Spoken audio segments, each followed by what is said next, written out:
You're listening to the Filmspotters podcast, the number one film podcast hosted by Tom and Isaac. A reminder that we are a non-profit podcast and any proceeds will go to charity. Enjoy the show.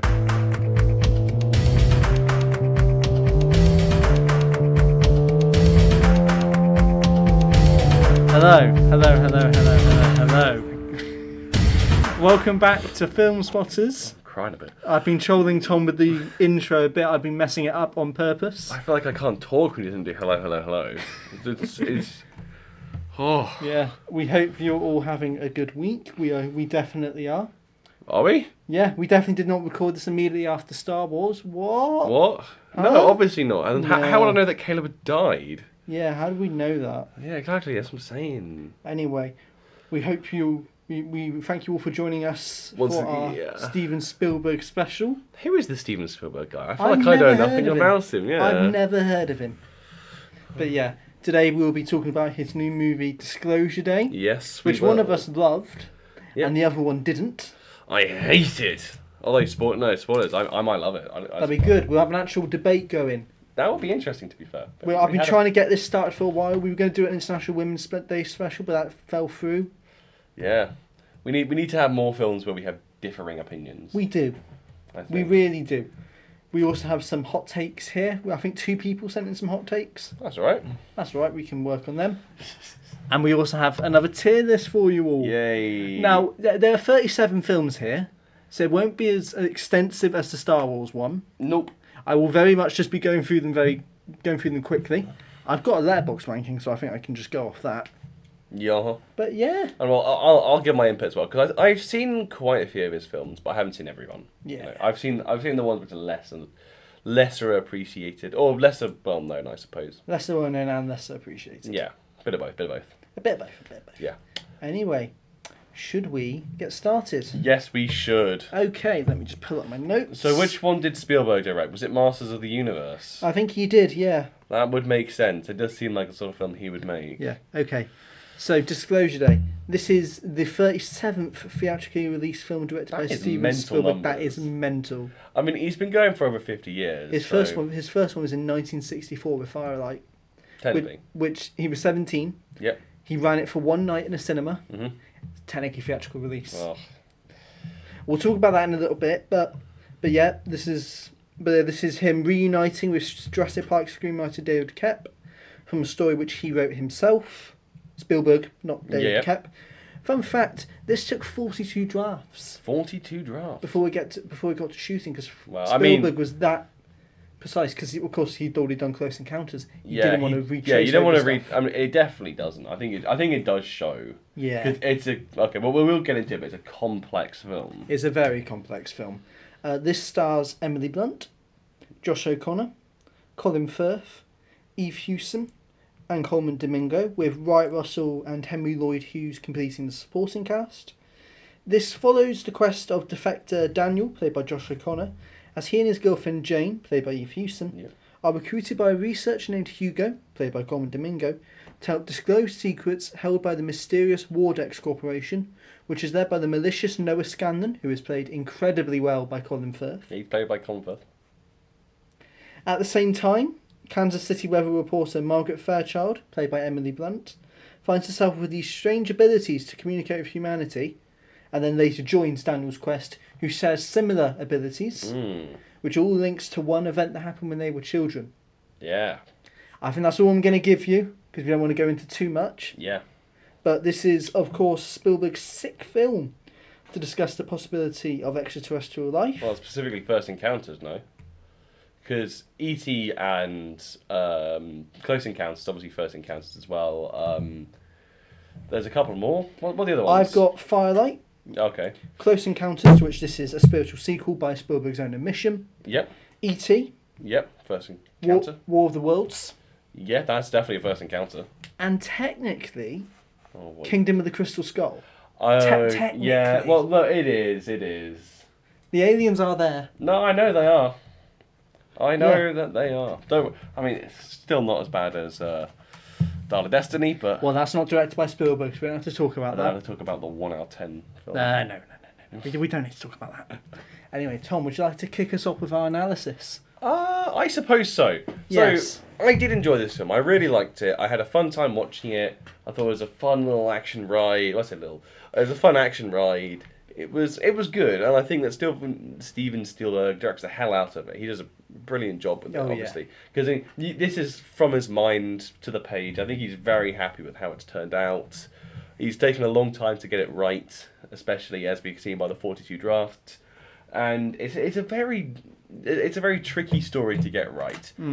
However, I do feel like it doesn't get it right for me. So, the opening scene of this film, so we're treated the like, opening shot is like of a wrestling match, whatever. Then we go straight into the plot. And my issue with this is, as much as the opening scene, yeah, we can go fine with not really knowing anything. The further into the film, it feels like we're not really told enough information. Like we don't learn enough about any of the characters or why they want to do this or what's really going on with the story. No, not the story, but like with like the technology and whatnot. And I feel like it's a very disconnecting sort of film. It's a similar issue I had to Wuthering Heights in a strange way. In that, obviously, not to nearly as far as the extent. Like, I feel like I'm in the story. I feel like I am essentially Jane's character, dropped into this sort of mess of a not situation, I suppose. However, I just don't like that as a viewing experience. I think that it's really disconnecting, and it didn't really ground me in the film the way I think it was intended to, and I think it did for some people. Because I think that's one of the things that you really did like about it, if you want to... Yeah. So, yeah, I had completely the opposite experience to Tom. I adore this film. I think it's brilliant, it's beautiful, and it is very much grounded in reality, and that is what I think Spielberg does very well when he does these extraterrestrial stories. He grounds them firmly in reality. I mean, Close Encounters, yeah, you've got the aliens. Yeah, but it's a family drama at the same time. Yeah. E.T., the exact same. Yeah, it's about a family struggling with divorce who just so happen to have an alien show up. Yeah. I mean, you can take the aliens out of Disclosure Day. Yeah, you could do in theory. And it is still really relevant, especially with AI and the whole scandal surrounding Trump's involvement with the Epstein files. We do get the feeling that there are things that are being hidden from us. Yeah. It just so happens that Spielberg is then into the UFO section of this, because he was inspired by an actual article he read, which shows that the Pentagon has been investigating into UFOs, only they're not disclosing anything. Right, okay. So I think this has come at kind of the perfect opportunity, where there are men in power, like Noah Scanlon, who are manipulating the truth Yeah. to get what they want, which is power and greed. Yeah. And I think if we're in a time where the president can basically say this didn't happen, and manipulate documents to his will, who's to say they're not manipulating documents surrounding aliens visiting Earth? Exactly. What do we know? Exactly. Yeah, no, that is a really good point. Yeah. And I think it's the point that it does really land on in the end, where it's like, we should disclose this. Yeah. However, I don't know. I never really felt during this film that it took a specific stance for or against actually disclosing stuff, because I think there are genuine positives and negatives to disclosing everything. Oh yeah, there's absolutely that, and I think that fits in very well with Scanlon's character, which I'll disclose in a minute. Yeah. If you will. Yeah, of course. I mean, yeah, it's more of a problem with the ending I have, so I think it's probably better if you go on to that stuff now, because it's more of a faceted thing. Well, Scanlon does play a very big part in the ending. Well, yeah, of course. So what was I going to mention with Scanlon again? It was to do with why we shouldn't. Why we shouldn't. So, Colin Firth's character, Noah Scanlon, is the head of Wardex, which is this government... Sort of, like, adjacent... government adjacent. He's meeting with, like, the Secretary of State, he's meeting with generals. They're government adjacent. They're to do with investigating aliens, so I think they've been contracted. Yeah, they've definitely been contracted. They've been... These are the people that are assigned to actually deal with the situation, rather than like the Ministry of Defence or whatever they've got. Scanlon is the villain, in air quotes, of this film, who basically takes it upon himself to protect this information, because in his mind, disclosing it will just bring absolute chaos to the world. and will just lead us to another world war, effectively. Yeah. Especially religion. He makes a massive point that this will Yeah, upend there's all a religion. lot of stuff about religion in Religion. this. So I love just this moral ambiguity that Scanlon lies in. Mm. That he's not necessarily a bad guy. Yeah, He's just not doing the right thing. But in his mind, you can see his reasoning. No, absolutely, yeah. And there is, again, I just adore Colin Firth's performance in this because Colin Firth is just adorable. In Yeah. everything he is, you just want to give him a massive hug, and he's so good at. He's meant to be this villainous character, but he looks so much just on the verge of breaking down. Mm. Like you can really see the toll this is taking on him, both mentally and physically. I mean, he almost dies, doesn't he? Yeah. Because of some stuff he does. Yeah, he does, absolutely. Which will go more into the spoilers. Mm. Segment when we talk about religion and Jane. Yep. And there's that great moment where he meets Margaret for the first time, where he just breaks down. Oh, yeah. And you just see this man who has been built up to be this villain just utterly crumble. And at the end, he can do nothing more but just sit down. He's an old man. He's tired. He just wants to.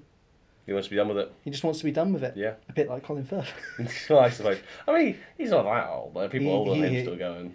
I know, but you can tell he's just kind of like I've seen interviews. I think he just wants to be. Yeah, I think that's fine. He's a granddad now. He's just gone out of a messy divorce. I think he just wants to spend some time with his family. Yeah, fair enough. And he deserves to be able to. I mean, Yeah. he's very selective with the films, and I didn't really realise until how recent, like literally the Yeah. other day, that he's not overall. He's not actually done that much stuff. No, he hasn't. And he's made it a big name for himself, anyways. He's won an Oscar. Yeah. He's done all these things. I mean, Mamma Mia.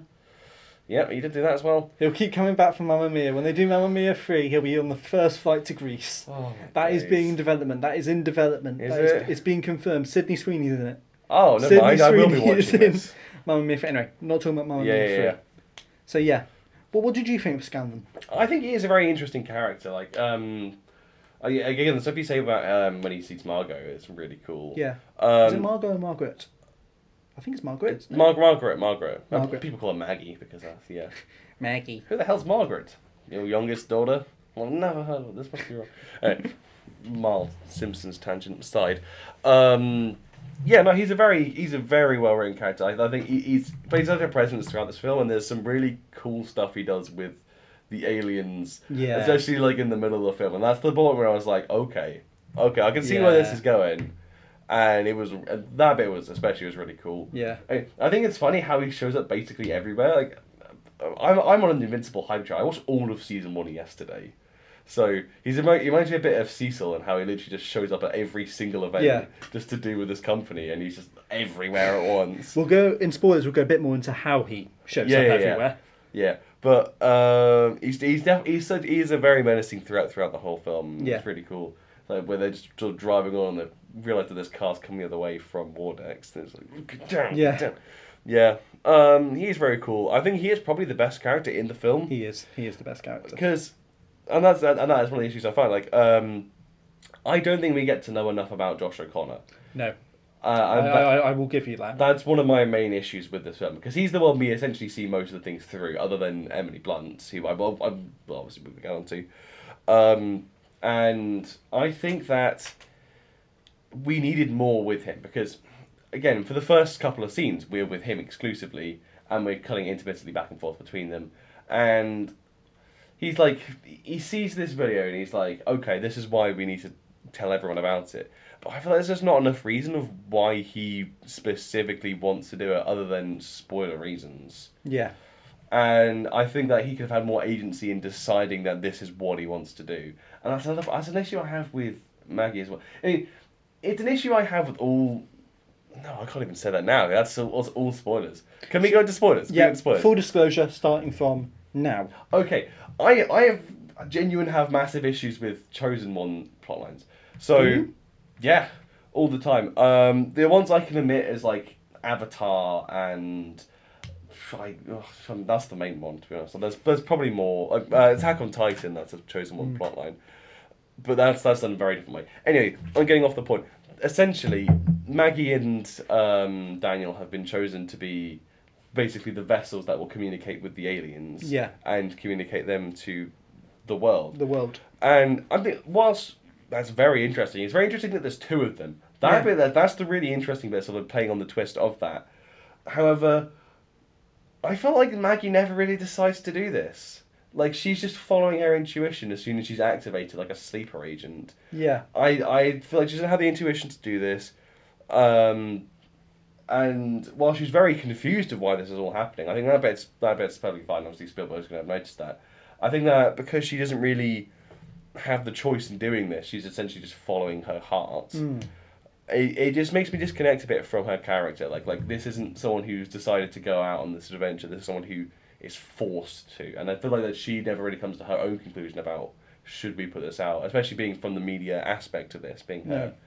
Whether a reporter. Very much the person who comes to the conclusion is Coleman Domingo's Hugo. Hugo is the man leading all of this. Exactly, yeah. He comes to the conclusion. He shares a really good scene with Scanlon. Yeah. During this I film. know. Yeah, and it's also the technology which Scanlon uses. I think that's probably my favourite aspect of the whole film, because it's so cool how he can just break into people's minds and just get clues from just this small little location. It's so interesting. It's really well done, especially with Jane. Yeah, that in the house. The entire sequence between the two of them is so good. Yeah. I love the eye changing.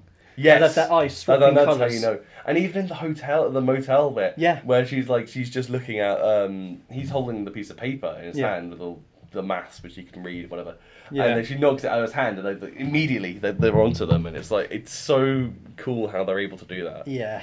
Like, that's one of the best inventions I have from this film. It's such a fun and well-explored technology within this universe. To be clear, Scanlon's different from Margaret and Daniel, whereas he's using the alien technology to enter the minds, and it is killing him while he's doing it. Yeah, but it won't kill them because they're essentially a part of it due to their... But it is killing him because he thinks he's the chosen one. Yeah.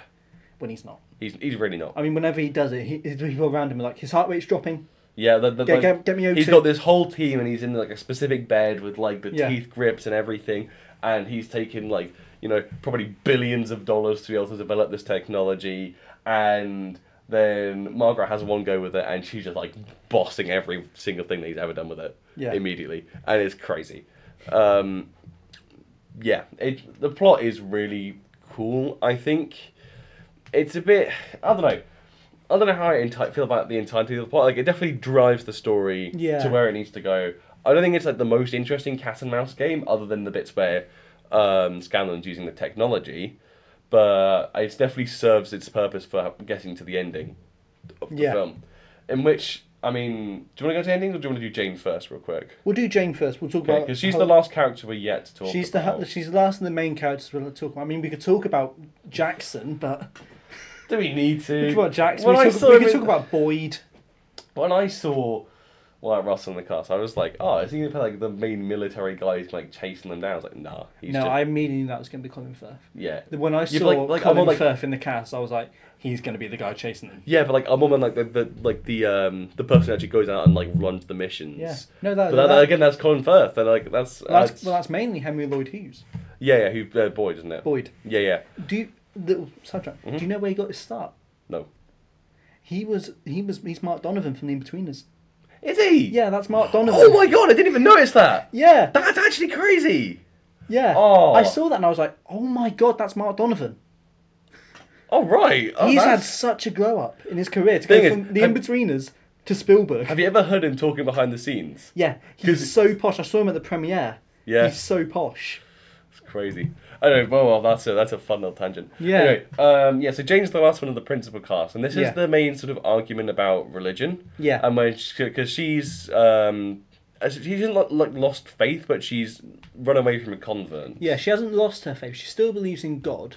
Yeah. She's just lost her faith that God benefits everyone. Yeah, and it's his benefit towards humans. Which I think if there was an entire film about religion and aliens, I think that could have been perfect. Yeah. It's such an interesting argument to go off of. I think I just wanted more from it, and because one of the subjects I'm just the most fascinated about ever, like especially like mythologies like Lord of the Rings and Attack on Titan and all that sorts. Like the religions within these worlds are so fascinating because of what they believe in. Yeah. And it's one of the bits I'm always so excited to see how they dive into. And it doesn't go as far into detail here as it does because there's just a lot more in this film. There is a essentially. lot more. She's very much one of the side characters of the main cast. Yeah, definitely. She's also the daughter of Bono, I know. which is crazy. I only found that out like yesterday. I was Yeah. like, well, But there is that great shot where Scanlon's trying to break into her mind, and she keeps grabbing onto the yeah, the to the cross. Yeah, because where it's it's like religion can't help her anymore. nope. This has been her only security in life, Yeah. and even then that's not enough. And she's burrowing it into her hands, and like the bit where she stabs into it, and to like try just to Yeah. get him out of his mind. Yeah. Yeah. It's- I mentioned this to you after the film. Mhm. If you didn't, another spoiler, Scanlon Well, takes over Jane yeah. for a very brief bit of the film. Yeah, like every now and again, Every now and again, Scanlon takes her over to find out where where her and Daniel her are. Daniel are, and to get her to kill Daniel. I think at one point. At one point he's definitely Yeah. trying to. And there's a lot between her and Scanlon, which is very reminiscent of Psycho. Yeah, you were saying about that. Yeah, I didn't pick up on it as much, but I can see the influences definitely. Yeah, there's a great shot where you've got Jane's reflection in the knife. Yeah, that one is a direct. That's Psycho just thing. directly lifted from Psycho, and Yeah. where Scanlon disappears and the chair's still rocking. Two films by master directors, which I think Yeah. are like some And of again their about- weaker ones. from And what I've again seen. about the lack of control. That's true as well. Yeah, Are we truly in control of our own actions? this is true. Yeah, Well, this kind of leads on to the ending, I suppose. yeah. Oh, can we very quickly talk Oh about yeah. John Williams? Can we very quickly talk Oh about John Williams? yeah, because this is potentially his last ever score, and he does such a fantastic job. Yeah, with it. and this is him, by his own admission, not doing as much as he usually does. Yeah. Because he's 94. He's so old. It's like apparently he did the score for Dial of Destiny, and there's no chance. No chance he did that, but I think he did do the score for He this. definitely did the score for this. He's working with Spielberg. He's working Yeah. on something which they both clearly have such interest in, and it's such like a Yeah. sort of lighter sort of score, but it's so well used within the film. Yeah, it's so understated as well. Yeah, and the bits where it does get loud really highlight those moments. Again, the score made me cry. Just Yeah. the combination of the score and Spielberg's direction just brought me right back to watching Jaws and Jurassic Park for the first time, Yeah, and just how special it is. really. Maybe it Yeah. absolutely is.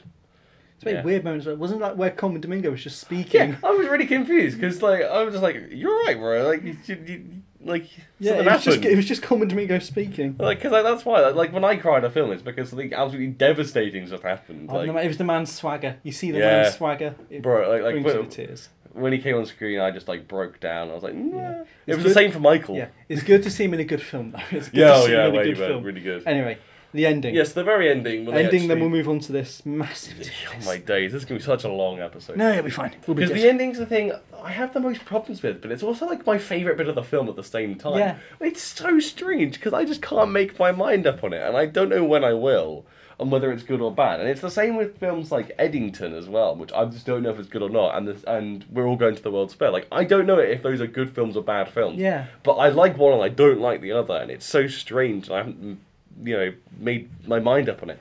And it's just because there's a lot to think about with it. Because there's so many moving parts of this film that when you get to the end, it's like I could be sitting down writing an essay for like 12 hours and I still wouldn't have made my mind up on it. Yeah. I was trying to put my thoughts into a brief paragraph here, and I kept changing my mind about like which way I was heading and Yeah. stuff. Because ultimately, they do disclose stuff to the world through the intervention of Daniel and Hugo and Margaret on her local news station. And I think the scene where they do that is absolutely brilliant. But the thing is, so I've tried to write this down the best I can, and I will apologise if it comes out as absolute garbage.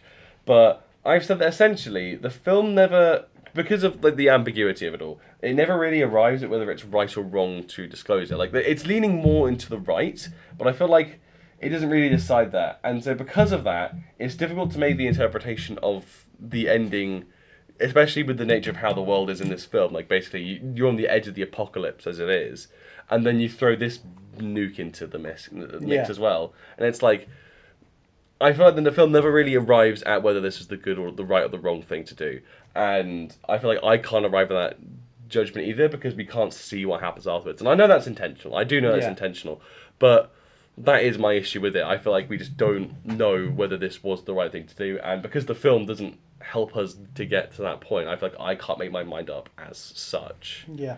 Because obviously the film, like it does help me try to reach that point. Yeah. I feel like it doesn't get there for me, and I feel like a little bit more. Like I don't know what it even have been, but like a little bit more would have done it a little bit better and probably pushed it up like half star.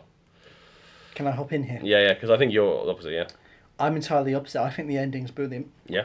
I do agree. It never clearly says what is right and wrong. Yeah. But I think what Spielberg's saying is that this needs to happen. This needs to be disclosed. Mm. Humanity needs to be told the truth. And he's at the same time very much insinuating that in the world of the film, the whole world wars, nuclear wars, tensions between countries are invented by the governments to distract us from this. That's to true. keep mankind in constant chaos so that we're not thinking about the bigger picture, as you will, what we're not being told. We're so obsessed with what we're told every day on the news that we never think, man, what are we not being told here? Yeah. And I think that's brilliant. Another thing I've seen people bring up with how divisive the ending is the immediate switch to this new character, the news presenter, within the final 5 minutes. Oh, she's so good. She is so good. She's absolutely phenomenal. And everyone's like, oh, why didn't you just stick with Jane and Daniel? Because I think at the same time, this is such monumental footage that's being shown. Yeah, exactly. And we need to see other people reacting to it. And I think at the same time, we need to join somebody else in their first reaction. Because this is our first reaction. We haven't been shown this information before. Like we've shown very, very brief clips. So I think we need to align with somebody for the first time. Daniel and Margaret have already seen this. So we're not going to align with them as spectators. But if we bring in somebody entirely new, the audience can immediately recognise this with them. And then associate them with. Yeah. No, that's a good point. That's a good point.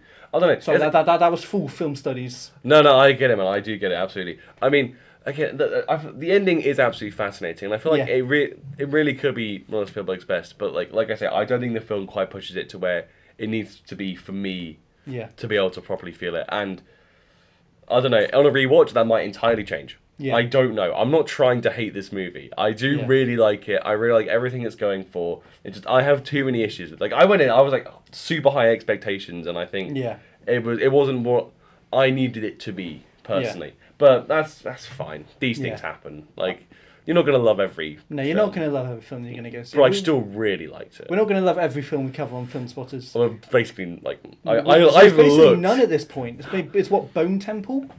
Bone Temple, and like we very briefly talked about Waste Man, and I liked the rip, but I didn't love it. I didn't particularly care. Yeah, exactly. I did not care for the rip. We will talk about a couple on the next episode, which I do really like. Yeah, and probably in the upcoming episodes with Toy Story 5 and Supergirl, those are probably going to be films we'll like. I think I will really like. I mean, I was so annoyed when I saw that you. This is even the film sports thing. But I was so annoyed when I saw that you'd watched Toy Story 3. That was mainly because I was just having a bad time and I wanted something good. Exactly. But I'm gonna cry when I rewatch it. I know I am. Yeah. Because I was so close last time, and I got close to crying at what even was it? Something the other day, and it was like, okay, I shouldn't be close. It's How I Met Your Mother. It was the ending of How I Met Your Mother, which I watched the 5th time, and I was still just about to like bawl. And it wasn't even just the ending, there were so many bits. And I know that when I see Toy Story 3, I'm just going to absolutely lose it. I cry at the end of Big Bang Theory, because it's very sad. We're on wild. I cried at the end of Big Bang Theory, man. It's really... Rewatch How I Met Your Mother. It's really sad, just the slow pan out with the theme song playing. Why are we talking and you have these guys who start off as loners and people who they don't understand. They're now happy. This is not a Big Bang Theory. No. Back to Spielberg. Yeah. Loved it. I thought it was one of Spielberg's best. I really loved that he went back to this idea of the spectacle rather than predominating with these massive historical figures, which seems to be what he's been doing recently. Yeah. With like Bridge of Spies, Lincoln, Warhorse. The Fablemans. Well, that's about himself. Exactly. That's a really good. I like the Fablemans. Yeah, we'll get we'll get into that in a second. We'll talk about that. Yeah. So yeah, do go see Disclosure Day. Not a lot of people are seeing it. Please do go. Yeah, I think it needs to be seen. I don't think it needed to be seen in IMAX from what we did. There's not a lot of IMAX in this. Yeah. Ollie, you don't have to go see it at 70mm. I don't think it's going to be much on 70mm. He will. I refuse to believe Spielberg films most of it on 70mm. I don't think he does. No. But that's again, that's a nitpick. Like we're having the Odyssey. I think it's going to more than make up for it. Yeah, but I do go and see. Yeah. What's your rating? 9. 9. I think I'm 7. 7 out of 10. Yeah. Yeah. That's completely valid. Right. Should we do some Spielberg hot takes? Yay! There's only a couple. There's only a couple. We'll cut the runtime down a little bit. Yeah. I mean, half an hour talking about one film is No. near unprecedented for us. I know, because we had so much to say Yeah. about it. Yeah. Our first one comes from Ollie Lambotron himself. Whoa, I don't know this guy at all. He hasn't seen this yet, but he says Spielberg, spelt wrong, Yep. is washed. I agree, bro. Ollie, you were the one who came on our podcast saying, "Oh, he was one of the biggest influences in my life." I mean, watching Jurassic Park for the first time, how can you say he's washed when you came on this podcast? And He hasn't made a single good film since The Adventures of Tintin. West Side Story, The Fablemans. I haven't seen it. I've seen it. It's mid. It's terrible. Bro, Ready Player One, masterpiece. Oh yeah, that's actually the most recent one I watched other than this. So Yeah, fresh thoughts on that. and we also have two from Filmspotters Joe, not Filmspotters Joe and Co. Oh, it's just Filmspotters. Just Filmspotters Joe. Okay.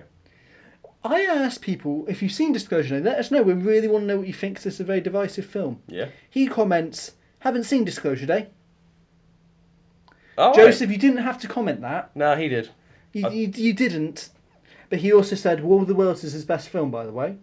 Well, I mean, I haven't seen that one, so we're gonna we'll get discuss onto it. we're gonna discuss this right now. We're going to disclose our ratings of Spielberg films. Yeah, discuss our rating of Spielberg films. Let me just get my ranking, just so if I get lost, Yeah. I can well, easily. I know what I think immediately. Right, do you mind if I? Yeah. Can I of move course. this down?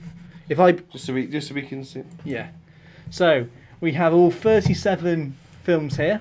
Yep. I'm looking at them. First of all, we have Firelight. Yeah. We just watched this because there's only 3 minutes. Yeah, Publicly there's only available. 3 minutes of footage which we can actually Yeah, see. we've added a new segment called Cannot Comment to the tier list. because Yeah, we just simply have not seen this film. Yeah, nobody's seen this film. I can't comment on it. Yeah. Next up, Jewel. Yes, I've seen this one. I've seen Jewel. I'm going to put it in B. Okay. B, almost an A. I think It's a really good film and really shows Spielberg starting to master the spectacle, getting the idea of what he does. And the tension with it is amazing. Yeah. Because there's like the thing that people will remember most about this film is the car chase. Yeah. I think the best scene is when he's in the diner. Do you? Yeah, because there's Yeah, so much tension with looking yeah. around.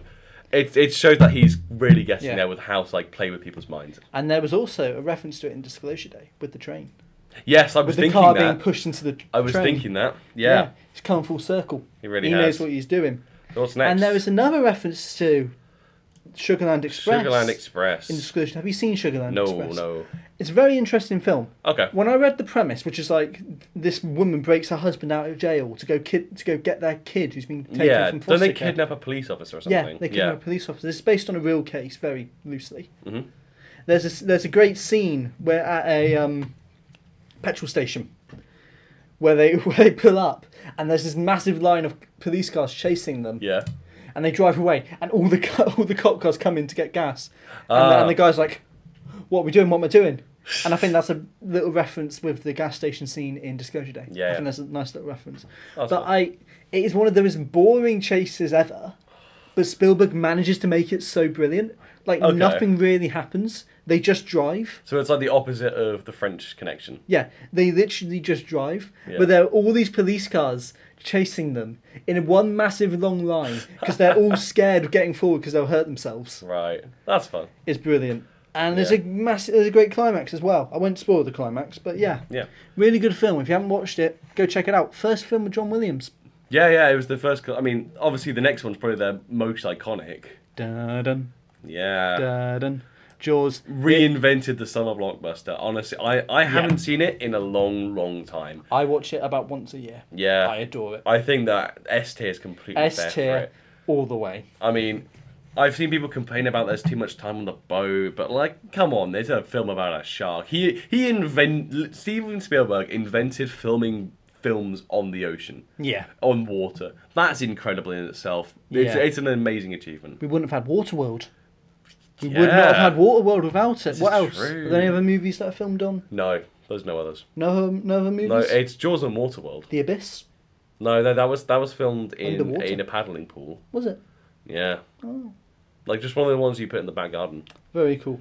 Next up, Close Encounters. Oh, I would put this A tier. A tier? I want to I'm put going to it go A A tier. tier as well. I'll go bottom end A tier. Because I prefer this to Disclosure Day. Obviously, they're spiritual. I can see that. Spiritually linked, but the mastery he has in this film, like the awe that you create from seeing these extraterrestrial ship and stuff. Especially in the first scene at night and when Richard Dreyfuss is in his car. Like, I told you this before, but one of my, like, it's probably my favourite shot from any Spielberg film, and that's become across so much I realise, oh, fuck, that's that one. Yeah.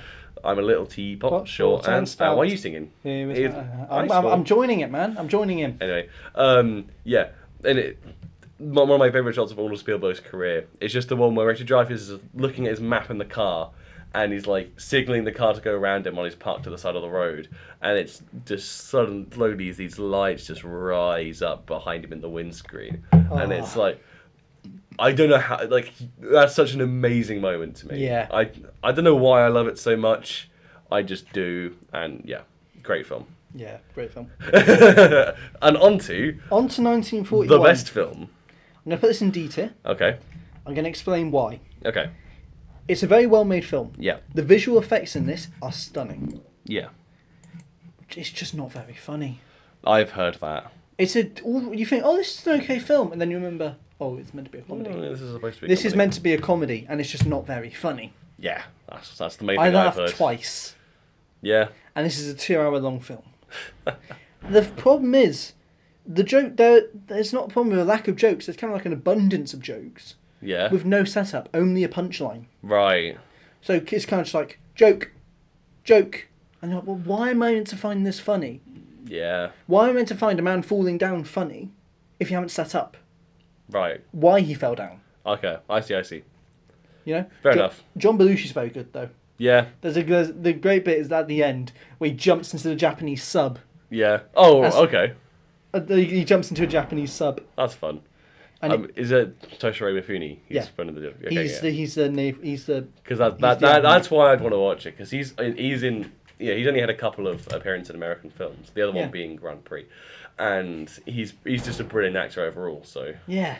Yeah. But no, it's I don't know how to describe it. Yeah. Next up, we got Raiders. Oh, please Esther, please Esther, Yeah, please this Esther. is going. Please Esther. Yeah. It's my favourite Indiana Jones film, which is somewhat controversial, but I love it. It's like such an amazing action film. Oh, Yeah. I can't get enough of it. I actually really cannot good. get enough of it. Yeah, I concur. Yeah.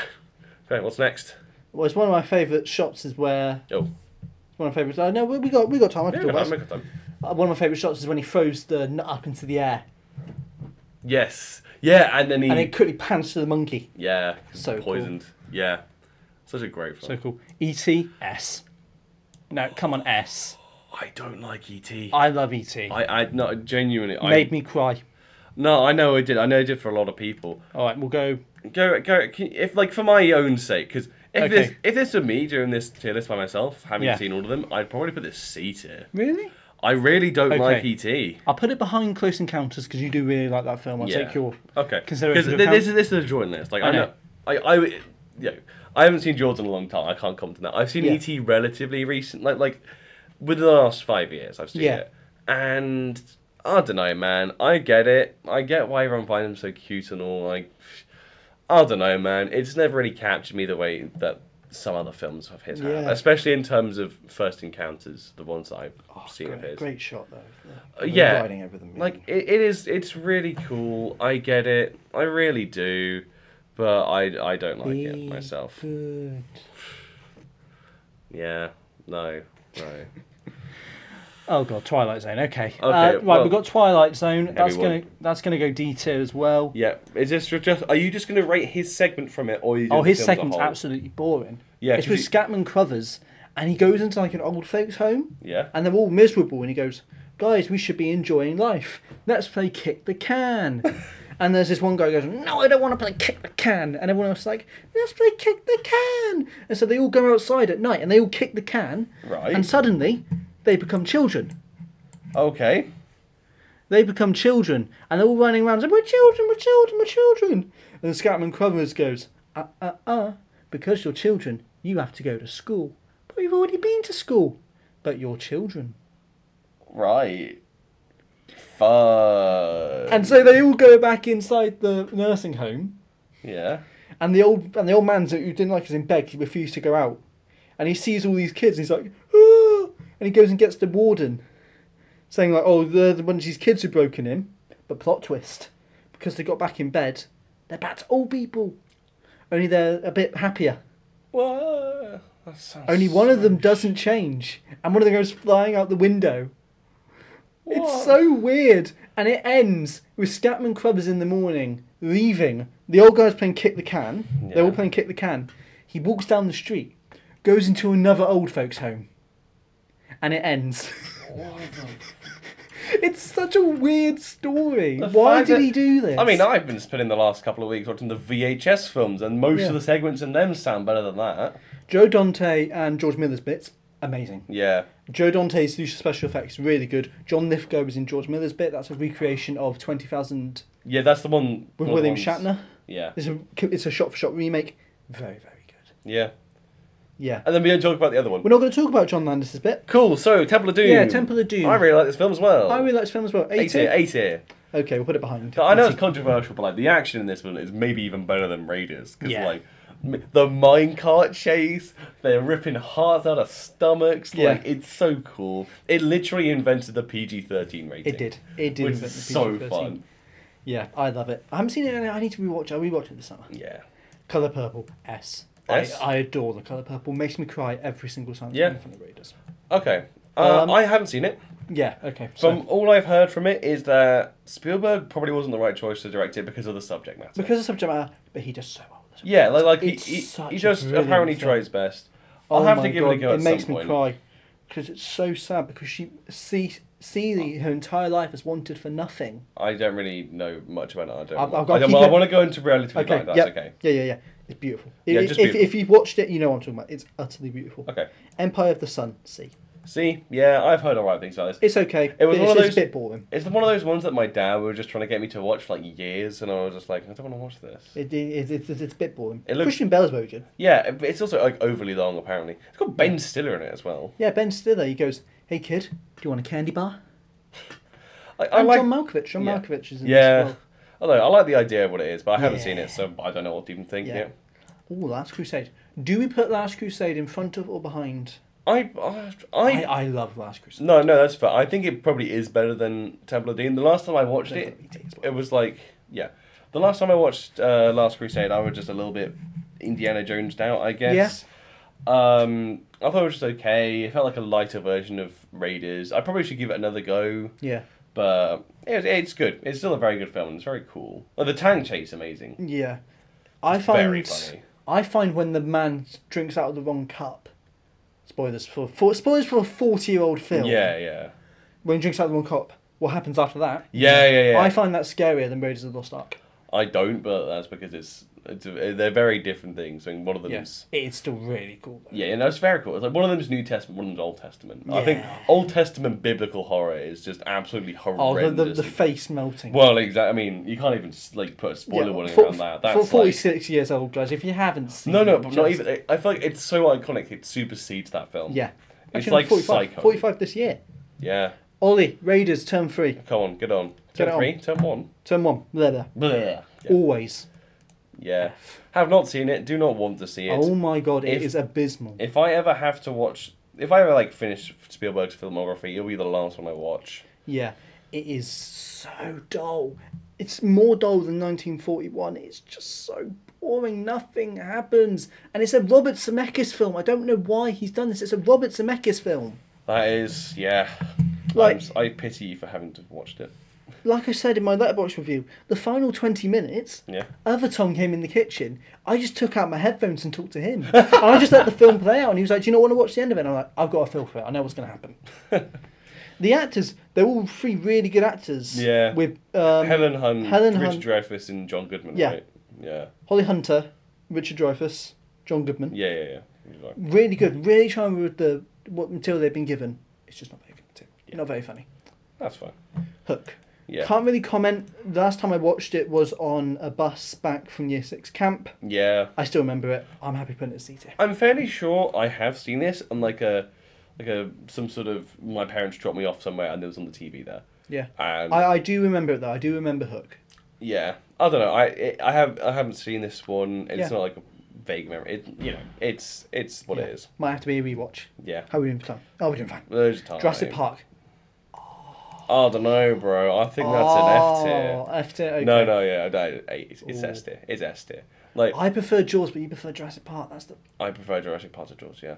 The thing is, Jurassic Park is like the more fulfilled, like more full film. Yeah. Is what I think. Like it's got a little bit of everything in it. Like I don't think it's quite perfect. I think it's just like tidbits and whatever. Yeah. I think, but it's like it's one of those ones which is just like a fraction off of like being perfection. Yeah. And it's so good. It's so good. I love it. But what I prefer, I mean, I've seen it once. I don't know when I'll next watch it, if I'll next watch it. But Schindler's List is an utter masterpiece. I'm gonna put it as. I personally would have gone with A. Yeah. Just because I find it just such a heavy film. Oh, it is heavy. I struggle to watch it. Yeah. It's such a heavy film. But the thing is, that's the really point. good. So I'm going to put that bottom of S. Are we okay, bottom of S? Yeah, that's fine. Yeah. I prefer it to Jurassic. It's maybe my favourite, but it's definitely the best. I think it's definitely the best. Yes. I don't know if I can call it my favourite, but without sounding like an absolute nihilist. But it's a phenomenal film. It's a phenomenal film. Undeniably. Right. Lost World. Lost Oh my World. days. C tier? I don't mind Lost World. Compared to the other Jurassic Park sequels, I don't mind it. Yeah, it's probably better than some of them. It's better than some of them. Tyrannosaurus Rex in the city's cool. Yeah. Invincible. What could go wrong with bringing them to San Francisco? Uh, oh no! oh, The no. dinosaurs broke out. Pete Postlethwaite's in this. He's really good. Yeah. Oh, I'll give it a C tier. Yeah, I'm a fine. stud. Yeah, you weren't huge on this one, right? No, it's really dull. It's just generic biopic. Opening 10 minutes, really good. With them taking over the ship, amazing. Again, Spielberg's not really the right guy to do this. Exactly, and he's done it again, and it's like one time, we'll let you off. Yeah. Second time, we'll let you okay, off. bro, what are you doing? But it's like, my problem is, it ends with one of the trials ends. Yeah. We've won. Oh yeah, and then it's like, finally, wait, no. the end of the film, 40 minutes left. 40 minutes left. We've got to go beat the final boss. There's another trial. Yeah. And it's like, no, I don't want to watch another trial. Just end it here. Yeah, that's what I've heard as well. Yeah. But, oh God, I'm going to mess up his name again. Chiwetel Ejiofor, one of his first roles. You're going to have to practice it for backrooms. I'll let you handle backrooms. Saving Private Ryan, S. S tier, yeah, definitely. S tier, easy. Thing is, it was during when I was figuring. I mean, I'd be argued to say that it's between Schindler's List and Saving Private Ryan for my favourite. I think Saving Private is so good. it's so good. I so wanted us to put it on turn I one. need to watch it again. I remember. So I watched it once, gave it immediate 5 stars a couple of years ago. Oh, nice. Then. I don't know. I think I've taken it down from 5 stars right now just because of thinking back on it. But because it was so long or something, I don't know. I think I'm wrong. I think I disagree with myself in a weird way. I think it's phenomenal. Like the opening 30 minutes, insane. The ending, everything about it. It's just so cool. Apart from... Okay, no, I know which bit I don't like, and it's the bit with Nathan Fillion. Do you know Nathan? I don't remember the Nathan Fillion bit. They get the wrong guy. I know that now. And they tell him all of his brothers are dead, and he starts crying, and they're like, oh, whoops, wrong guy. That's the bit I don't like about the whole film. AI. Have not seen this. I'm gonna put this top of B tier. Okay. I quite like AI. Yeah. A lot of people don't like AI. I know why. I can see why they don't like AI. Yeah. I love it. I think it's such a real. I'm tempted to go A. It's such a good. I'm gonna go A. Such a good film. It's a vision of two halves, though, isn't it? Because this was originally Kubrick. It was originally Kubrick, but weirdly, the bit that seems most Kubrick wasn't done by Kubrick. That's it was what I've done by heard. Spielberg. Yeah, he did the darker bits. Yeah. I'm interested in it. I've heard very good things about it. Yeah. I'll give it a watch or something. Jude Law's very good as Gigolo Joe. Yeah. And this has got my favourite Spielberg shot. Really? Yeah. There's a bit. I won't go into too much detail. Is it spoilers? Yeah, spoilers. Sure. Okay. Yeah. There's a bit where all the robots. I mean, I haven't seen it, haven't you? So I I don't want the spoilers. Is the one I'm saying. Yeah. Yeah. All the robots gathered. Yeah. They point up and they go, "Fake moon." Yeah. And it's a moon, which is it's a ship with like Ravagers. Okay. Led by Brendan Gleeson. Right. But it's disguised as a moon. And so Jude Law's standing on top of this hill looking up, and this massive moon just comes up above him. I'll try and see if I can pull it up for you. I'll just watch the film. No, I just mean like the photo of the shot. Oh, okay, fine. Yeah. Yeah. Okay, really good. Minority Report. This was so back when I used to count films without using Letterboxd. This was my 400th film. Really? Yeah. I think it was. This is really tough between B or C. I'd be tempted to put it C. Yeah. I don't. Oh no. I didn't. We'll go for one of these. Didn't get it at the time. I also missed it when it was on here. Yeah. I missed it. good. I missed it when it was on here, but then I watched it in adaptation, Yeah, and people were not a fan of it. They were really shitting on it. yeah. They were saying it was boring, stupid. Why are we studying this? I was like, I quite liked it. Yeah. C tier. Catch Me If You Can. Yeah, Catch Me If You Can is... S tier. Honestly, I would Yeah. tend to agree with you. It's been a long time since I've seen it again, but it's so cool. Yeah. It's his one and only collaboration with DiCaprio. I know. And back when he was so young as well. Like, I know. And yeah, it's such a fun film. The opening titles especially. Oh my god, they're so good. I mean, and we've all seen that one, the one we love, Barry Allen. Barry Allen. Barry Allen's the Flash. He's a kid. He's a kid. He reads comic books. Bro could do anything but go to therapy. Yeah. The Terminal, you're going to hate me for this. Yeah? I quite like The Terminal. I find The Terminal very bittersweet. Got Stanley Tucci in it. He Got does. Catherine Zeta-Jones. Young Zoe Saldana. I remember, and young Cassian Andor. Yeah. Yeah, I wasn't huge on it. Okay, well... top of B tier, I think. Okay. Because it's fine. I remember watching it and not really realising it was Spielberg. It was just okay. Yeah. War of the Worlds. Now Not this, seen. now this says Filmbo Joe's favourite. Oh, yeah, It's true. very cool. Gonna go bottom of B tier. Bottom of D tier. Bottom of B tier. Sorry, Joseph. Yeah. It's very cool.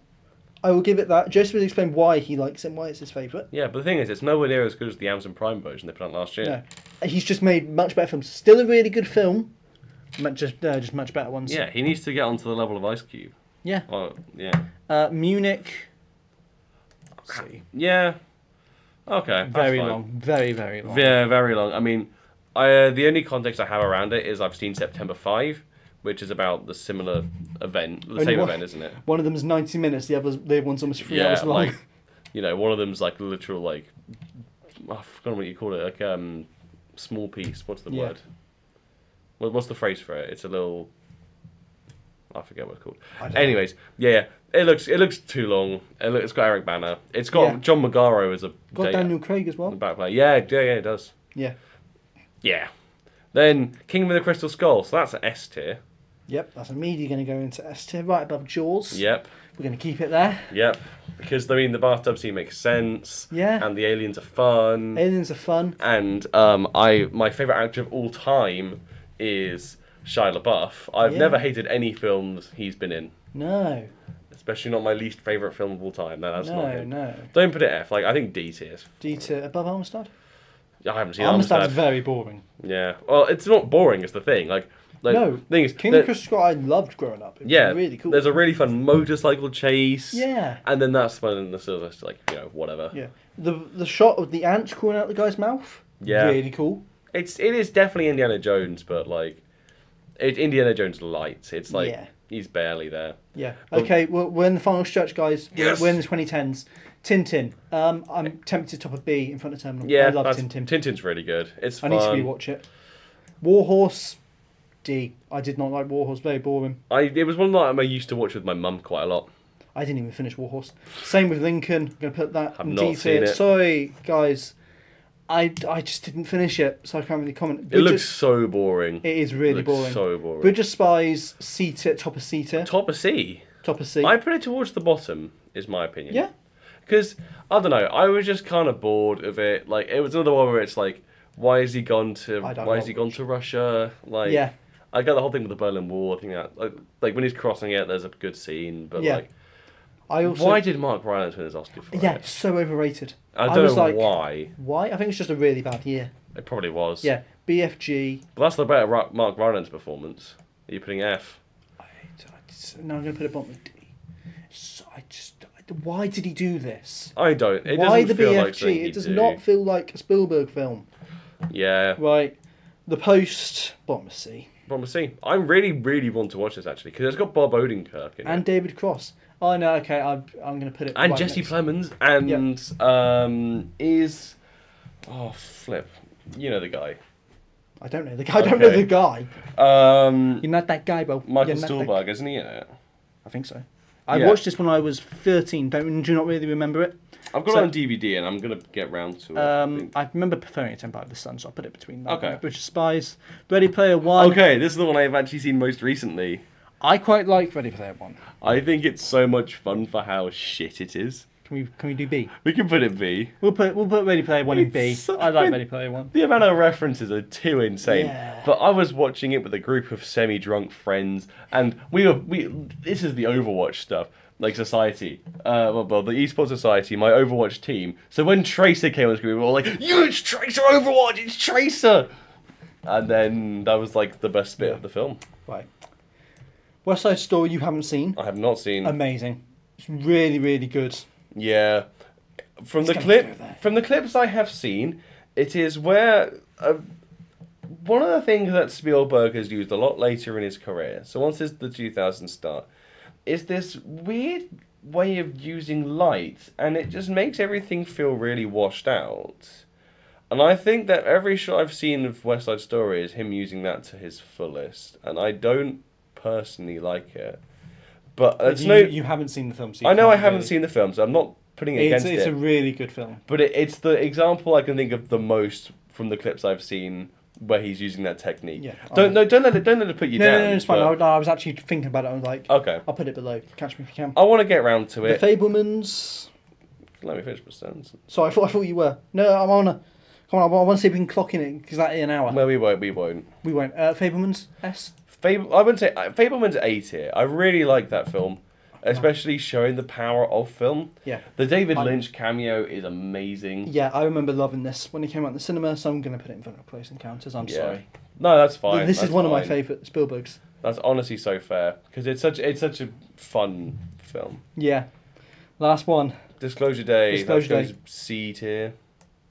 If it was just me, S. I know it But would be. Fablemans would also go in S. Yeah. But because of your comments, I put it B in front of Tintin. In front of Yeah. Tintin? Teen. Tintin in front of Yeah. Tintin. Just because of your faults, I put it in B. I mean, I don't know how I'd rank the films I've seen of his. I should get round to the ones I haven't at some point, but You can skip always. You can skip always. no, I'll watch it for completionist's sake is the thing, and I always do. Just have like- it on in the background while you're doing something. Look, one of the worst films I've ever seen is VHS Viral, and that was only so I could watch every single VHS film. Yeah. Like, if I'm that dedicated to the VHS franchise, I will watch always for the Spielberg ranking. Okay, so that is our Spielberg ranking. I will very, very quickly. Do we want to tighten anything up? I don't think so. I think I'm fine with everything on there. Yeah. I mean, I might move that down just so we can have it. A bit move more. Ready Player One to C tier though. Oh, but it's perfectly aligned. Move it down to C tier though. Should I move Minority Report up then? No. I want it to be perfectly unaligned. No. That's the whole Well, reason then I'm go moving back it. out then. Okay. Do No, it. No, I don't care. Do it or leave it. I don't care, bro. Just do it. Just do whatever you want. I do prefer the Fablemans to West Side. So, Okay, we'll leave it there then. oh, but it's one of my favourites. This is. I'll put it there. Put it there. All right. Let's go in there. All right, bud. Okay, so this is the definitive Spielberg ranking. Yep. Anybody else? Wrong. Wrong. We but, have- But no. This is the second most because the one we post on Instagram that'll be the definitive ranking. That would be the definitive ranking. So number one, we have Jaws. Are we doing it number one? Oh no, no. Well, Okay. just tiers. Just tiers. Just tiers. S tier, we have Jaws, Jurassic Park, Saving Private Ryan, The Colour Purple, Raiders, Schindler's, Catch Me If You Can. A tier, we have The Fablemans, West Side, Close Encounters, Last Crusade, E.T., Temple of Doom, and AI. B tier, we have Disclosure Day, Tintin, Terminal, Jewel, Sugarland Express, and War of the Worlds. C tier, we have Ready Player One, Minority Report, Bridge of Spies, The Post, Empire of Sun, Munich, Hook, and The Lost World. D tier, we have Twilight Zone, Indiana Jones, Kingdom of the Crystal Skull, Yep. Amistad, War Horse, Lincoln, 1941, and the BFG. F tier we have Always, and the cannot comment is Firelight because we haven't seen the full film because it's not released. Woo! Woo! That is it. I think I might have been a bit harsh on these, but I didn't finish them, so I can't really comment. Yeah. Oh well. Yeah, They're some of the weaker ones anyway. Yeah. Like. That's what I hear. Exactly. But yeah, that is our Spielberg ranking. Thank you for joining us on this Spielberg special. We've had a lovely time. Yay. Spielberg is a pretty mid director. I would say he's a pretty good director. I think we've proven that with how many of these films we struggle putting in S and A. I don't know, bro. I don't know. He's kind of alright, but like, you know, he's no John Frankenheimer, director of Grand Prix. Okay. As always, I've been Isaac. Yep. He's been Tom. I am Tom. And we will see you guys in the next one, which will be our review extravaganza. Yay, everything. Yay. Everything. Alright, bye guys. Have a nice time.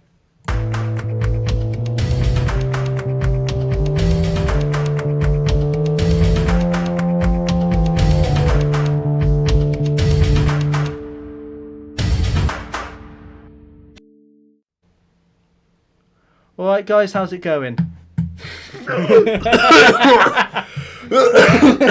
Okay, no.